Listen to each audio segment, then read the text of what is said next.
फरीदाबाद में विवाहिता की संदिग्ध मौत हुई है। मृतका के परिजनों ने ससुराल पक्ष पर आरोप लगाए हैं। विवाहिता को फांसी पर लटकाकर हत्या का आरोप लगाया गया। मृतका के परिजनों ने सोसाइटी में जमकर हंगामा किया। स्थिति तनावपूर्ण होने पर अतिरिक्त पुलिस बल इस दौरान तैनात रहा और 2 साल पहले ही 23 साल की सीमा की शादी हुई थी। हत्या को आत्महत्या का रूप दिया गया, परिजनों का कहना है। रुपया और ट्रक की मांग को लेकर परेशान करते थे। यह बड़े आरोप परिजनों की ओर से लगाए गए हैं। के पे पहुंचे तो हमारी बहन बेड पे पड़ी हुई थी, उसकी गर्दन बेड पे थी और कुछ चीज़ें जैसे एक्टिविटी कुछ दिखाने की कोशिश की, बाकी ऐसा कुछ था नहीं। सारी चीज़ें बहन हमारी जो थी बेड कुछ नहीं था। जब हमने देखा तो बेड पे पड़ी हुई थी। देखो ये तो अभी नहीं कह सकते कैसे मारा है, अगर गर्दन पे पीछे की तरफ निशान है तो इसे हैगिंग तो नहीं कह सकते क्योंकि पीछे की तरफ निशान है। तो गला घोट के मारा आपके मुताबिक? हमें जो चीज़ें लग रही है वो यही है कि गला घोट के मारा है। परवीन नामक जो शख्स था जो जिसके साथ शादी की गई थी और यह घटना ये हुई थी पिछले 2 साल से बार बार यही सब चीज़ें कि हमें कुछ पैसों की ज़रूरत है, कुछ काम जमाना है, वही सब चीज़ें बार बार लड़की को परेशान करते थे। पैसों की डिमांड थी या दहेज की? जी पैसों की डिमांड थी, डंपर की डिमांड थी कि हमें डंपर लेना है। इसके लिए पैसे? जी जी जी जी जी बार बार लड़की को बार बार परेशान कर रहे थे ये लोग। फिर इसके बाद लड़की कई बार घर भी जा चुकी है, फिर बार बार मना के ले आते थे। बड़े पिताजी और सब यहाँ आके भी गए हैं, इनको समझा के भी गए हैं कि भाई बार बार ये चीज़ें कहाँ तक, जितना हमसे पॉसिबल हो पाया हमने शादी भी अच्छी खासी की है, ऐसी बात नहीं है।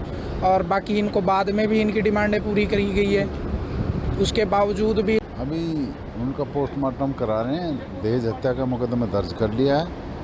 आगे इन्वेस्टिगेशन में जो चीज़ें सामने आएगी कार्रवाई की जाएगी। परिवार ने तो यही कहा है दहेज के कारण हत्या की गई है, तभी जो भी तथ्य आएंगे उसके आधार पर इन्वेस्टिगेशन करके कार्रवाई की। सीमा। कितने लोगों के खिलाफ इन्होंने शिकायत दी? ये 4 लोगों के खिलाफ है। सीमा का पति है, सास है, ससुर है और एक उनका ताऊ है। फरीदाबाद में विवाहिता की संदिग्ध मौत हुई है। मृतका के परिजनों ने ससुराल पक्ष पर आरोप लगाए हैं। विवाहिता को फांसी पर लटकाकर हत्या का आरोप लगाया गया। मृतका के परिजनों ने सोसाइटी में जमकर हंगामा किया। स्थिति तनावपूर्ण होने पर अतिरिक्त पुलिस बल इस दौरान तैनात रहा और 2 साल पहले ही 23 साल की सीमा की शादी हुई थी। हत्या को आत्महत्या का रूप दिया गया, परिजनों का कहना है। रुपया और ट्रक की मांग को लेकर परेशान करते थे।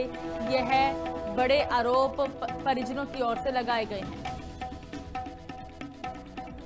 के पे पहुंचे तो हमारी बहन बेड पे पड़ी हुई थी, उसकी गर्दन बेड पे थी और कुछ चीज़ें जैसे एक्टिविटी कुछ दिखाने की कोशिश की, बाकी ऐसा कुछ था नहीं। सारी चीज़ें बहन हमारी जो थी बेड कुछ नहीं था। जब हमने देखा तो बेड पे पड़ी हुई थी। देखो ये तो अभी नहीं कह सकते कैसे मारा है, अगर गर्दन पे पीछे की तरफ निशान है तो इसे हैगिंग तो नहीं कह सकते क्योंकि पीछे की तरफ निशान है। तो गला घोट के मारा आपके मुताबिक? हमें जो चीज़ें लग रही है वो यही है कि गला घोट के मारा है। परवीन नामक जो शख्स था जो जिसके साथ शादी की गई थी और यह घटना ये हुई थी पिछले 2 साल से बार बार यही सब चीज़ें कि हमें कुछ पैसों की ज़रूरत है, कुछ काम जमाना है, वही सब चीज़ें बार बार लड़की को परेशान करते थे। पैसों की डिमांड थी या दहेज की? जी पैसों की डिमांड थी, डंपर की डिमांड थी कि हमें डंपर लेना है। इसके लिए पैसे? जी जी जी जी जी बार बार लड़की को बार बार परेशान कर रहे थे ये लोग। फिर इसके बाद लड़की कई बार घर भी जा चुकी है, फिर बार बार मना के ले आते थे। बड़े पिताजी और सब यहाँ आके भी गए हैं, इनको समझा के भी गए हैं कि भाई बार बार ये चीज़ें कहाँ तक, जितना हमसे पॉसिबल हो पाया हमने शादी भी अच्छी खासी की है, ऐसी बात नहीं है। और बाकी इनको बाद में भी इनकी डिमांडें पूरी करी गई है, उसके बावजूद भी अभी उनका पोस्टमार्टम करा रहे हैं। दहेज हत्या का मुकदमा दर्ज कर लिया है। आगे इन्वेस्टिगेशन में जो चीज़ें सामने आएगी कार्रवाई की जाएगी। परिवार ने तो यही कहा है दहेज के कारण हत्या की गई है, तभी जो भी तथ्य आएंगे उसके आधार पर इन्वेस्टिगेशन करके कार्रवाई की। सीमा। कितने लोगों के खिलाफ इन्होंने शिकायत दी? ये 4 लोगों के खिलाफ है। सीमा का पति है, सास है, ससुर है और एक उनका ताऊ है।